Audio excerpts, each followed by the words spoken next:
Bienvenue dans vos conseils du libraire. La nouveauté aux éditions Héritage est enfin sortie. On l'attendait depuis un moment et la voici présente parmi nous, donc c'est l'occasion d'en parler brièvement à travers une petite vidéo. Donc ce livre, Vivification des sciences de la foi, à savoir Ihya Ulumuddin, est la traduction donc d'une version abrégée du célèbre livre donc de l'imam El-Ghazali. Alors, pour présenter un peu le travail, nous sommes donc en Algérie colonisée. L'orientaliste, donc le célèbre orientaliste Georges-Henri Bousquet est professeur à l'université d'Alger et avec un groupe d'élèves, il décide de traduire, donc d'abréger la traduction bien sûr, de cette œuvre magistrale donc de l'imam Ghazali afin de pouvoir faire connaître, afin de pouvoir découvrir en profondeur finalement l'éthique et la spiritualité musulmane.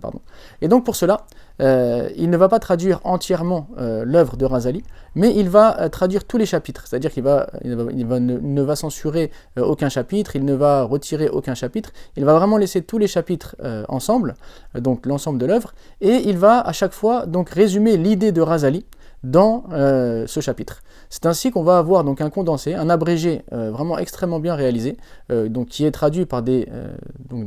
Algériens, donc des étudiants qui sont à l'université d'Alger qui maîtrisent aussi bien donc l'arabe que le français et qui ont de vastes connaissances religieuses et puis qui sont, on va dire,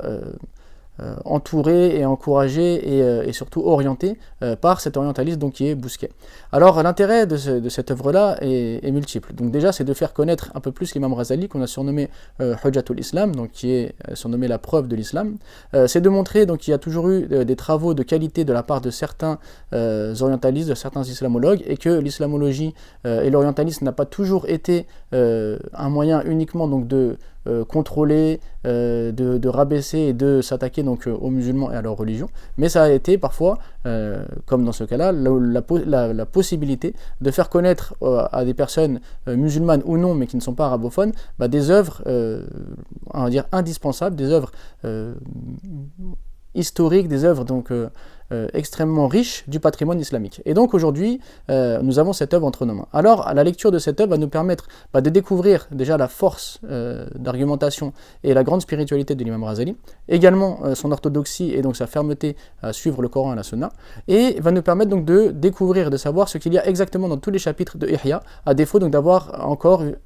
donc pas une version on va dire complète, en espérant que ça viendra un jour, mais déjà là c'est on va dire c'est un bon début. Ensuite l'intérêt donc de cette édition est qu'il y a une riche préface de Saleh Salem qui nous montre donc l'importance de cette œuvre, l'importance du travail qui a été fait, et puis qui nous dresse un tableau général de l'orientalisme on va dire en France. Ensuite on a également donc en première partie du livre, avant donc la traduction de Ihya, un passage donc de Henri Laoust, un article d'Henri Laoust qui s'appelle La survie de Ghazali d'après Subki, dans lequel il va reprendre point par point les critiques qu'il y a eu au sujet de Ghazali, les critiques qu'il y a eu au sujet donc de ce livre, Ihya Ulumuddin, et voir ce qui est valable, ce qui ne l'est pas, et répondre si nécessaire justement